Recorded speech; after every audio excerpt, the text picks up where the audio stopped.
Is that the librarian? I guess so. How are the Dark Ages going to have anything to do with us? Excuse me. Sorry to bother you. What do you want? We need to find out what impact the Dark Ages had on the modern world. Never was a period of history so poorly named. Don't touch. It's priceless. And I suppose someone's been filling your head with the usual nonsense, eh? 1,000 wasted years. A black hole in history, am I right? Yeah, sort of. You see, it's always the same. You assume it was all mud, disease, death and destruction, with marauding mobs of barbarians ripping down the good of former civilizations, burning and plundering as they went. Nothing of any worth invented either, eh? Oh, no. Go on, be off with you. Sorry to bother you. Come on, it's probably not worth it. Everyone knows that the Greeks and Romans invented everything anyway. Oh, did they now? And you're sure about that, are you?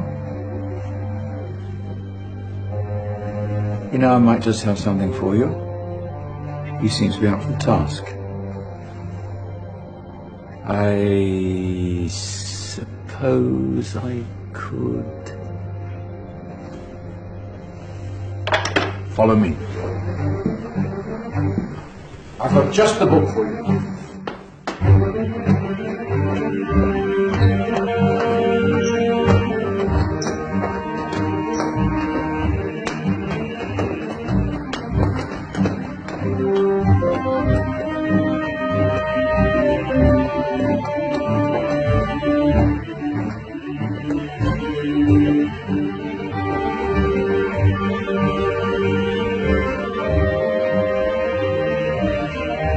Where are we going? I don't know. Ask him.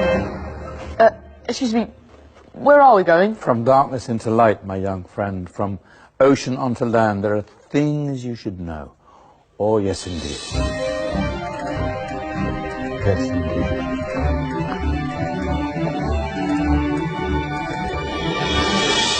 Now, I know I left it round here somewhere.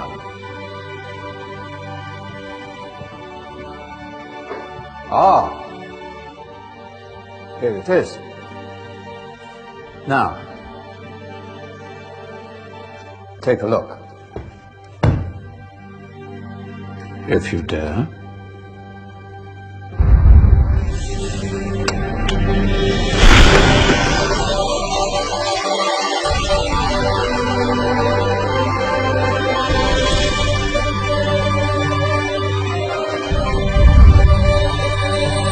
What's going on? Welcome to the Dark Ages, or as it should be known, the Golden Ages. Who are you? I am Al-Jazari, engineer and ingenious inventor. I thought you said this was the Dark Ages. It doesn't look very... dark. That's because it's all a matter of perspective, my soon-to-be illuminated friend. Of course, there are parts of the world that weren't dark at all, but in a civilization that stretched from Spain to China, the golden rays of discovery and invention shone over everything. What civilization? The Muslim civilization, my young friend.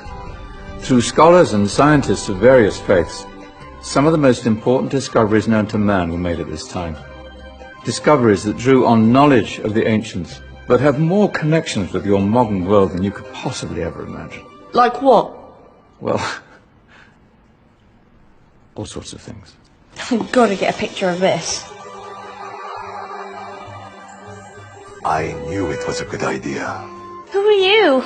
Allow me to introduce Ibn al-Haytham, a great scientist whose ideas led to the invention of the camera. You invented the camera?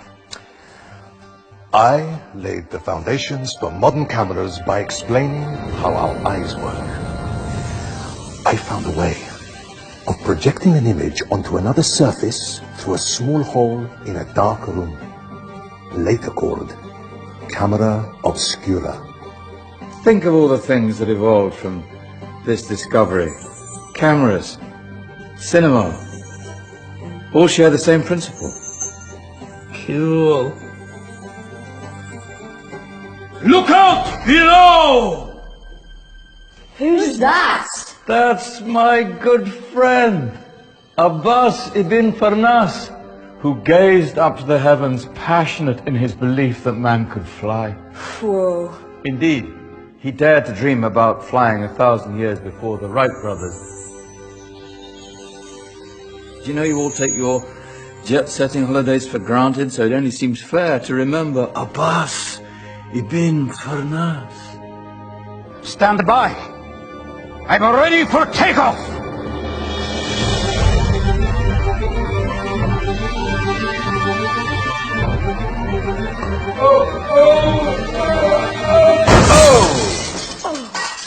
You did forget one thing, though.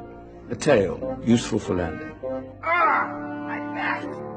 Is there a doctor in the house? Did someone call? Ah, my old friend, why don't you introduce yourself to my young guests? I am Abul Qasim al-Zahrawi. Many call me the father of surgery. Did you actually do surgery back then? Of course we did. In fact, many of the surgical tools that I invented are still used in your modern hospitals. Excuse me, the patient needs my attention. Scalpel? I think I may need some stitches. In that case, I'll use catgut. Catgut? From the gut of animals. Perfect for stitching up internal wounds. Your surgeons are still using it today. Sorry, mustache.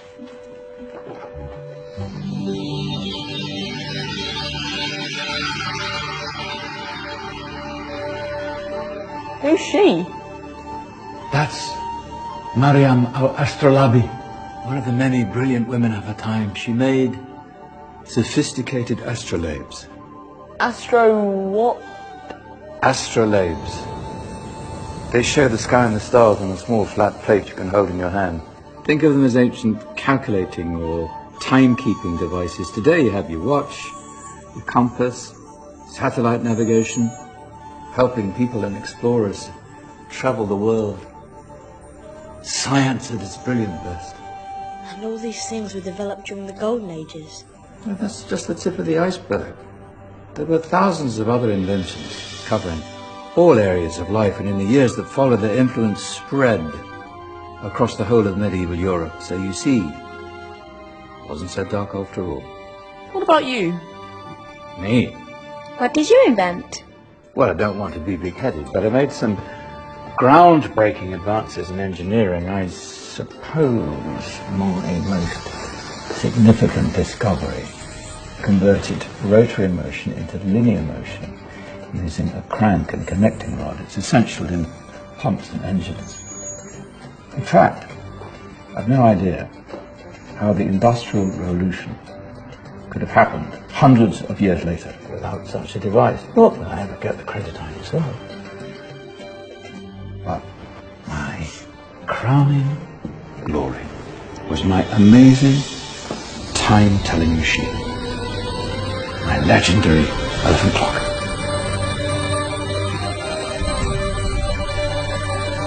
It's a clock. Yes.